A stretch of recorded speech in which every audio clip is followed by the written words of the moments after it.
Hey guys, so today we're going to look at one of the most controversial questions regarding the Book of Mormon. Why haven't archaeologists found anything in the New World that categorically proves that the Book of Mormon is true?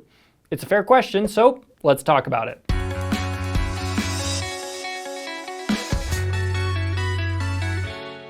Alright, so the Church of Jesus Christ of Latter-day Saints does not have an official stance on where in the Western Hemisphere the events of the Book of Mormon took place. That said, most Latter-day Saint scholars agree that ancient Mesoamerica fits the bill. The rest of this video will be based on that assumption. Sorry to all of the Heartlanders out there. The geographic descriptions within the Book of Mormon itself are remarkably consistent with each other, but none of the New World names they mentioned then have been tied to any specific archaeological sites today. So we don't have a reference point to anchor any specific orientation of Book of Mormon geography. Now that should come as no surprise because, in the words of archaeologist Mark Wright, we do not know the ancient names of the vast majority of ancient Mesoamerican cities.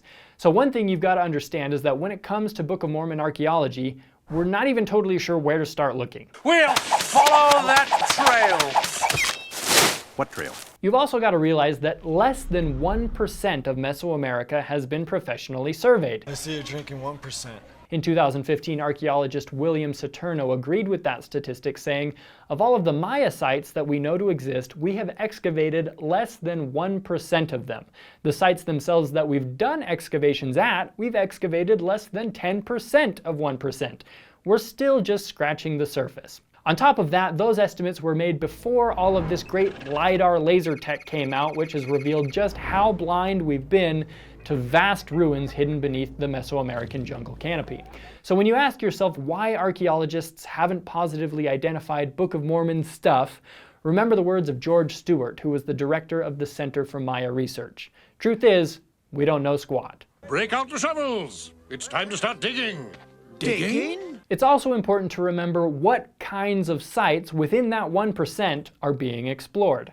Classic period sites have traditionally been the focus of excavations, while pre-classic formative sites have largely been ignored by archaeologists and looters alike, since the artifacts tend to be less valuable or exciting. So not only are sites just not being excavated yet, but the ones that are generally only overlap with the last 150 years of Nephite history.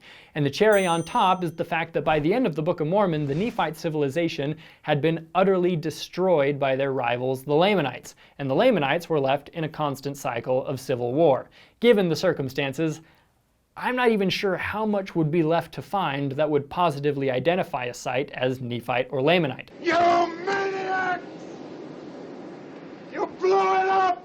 Some archaeologists, like John Clark, believe that Book of Mormon cities have been found. They're well known and their artifacts grace the finest museums. They are merely masked by archaeological labels such as Maya, Olmec, and so on. And he's got a point. If an archaeologist finds an ancient pot, how is he supposed to know if it's a Nephite pot or a pre-classic Mayan pot? Again, we don't know the ancient names of the vast majority of Mesoamerican sites, and written texts from the New World in general are severely lacking. I'm looking at you, tropical climate and Spanish conquistadors. You maniac!